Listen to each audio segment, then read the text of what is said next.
Party తప్పనిసరిగా ఈరోజు Telugu Desam party అధికారంలో రావాల్సిన అవసరం కూడా ఉంది. ఎందువల్లంటే ఈరోజు స్టేట్ బైఫర్కేషన్ అయింది, 2 రాష్ట్రాలుగా విభజించారు.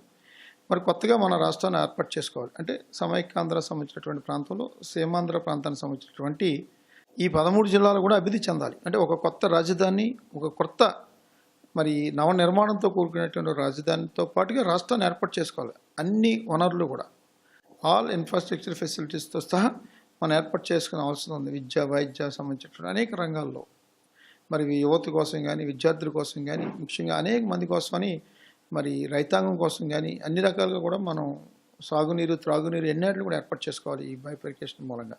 దీన్ని సమర్థవంతంగా పరిపాలించేటువంటి నాయకుడిగా చంద్రబాబు నాయుడు గారిని కోరుకోవడం వల్ల ప్రజలందరూ కూడా తెలుగుదేశం పార్టీ పట్ల ఇటీవల బాగా ఎక్కువగా ఆకర్షితులే ఉన్నారు.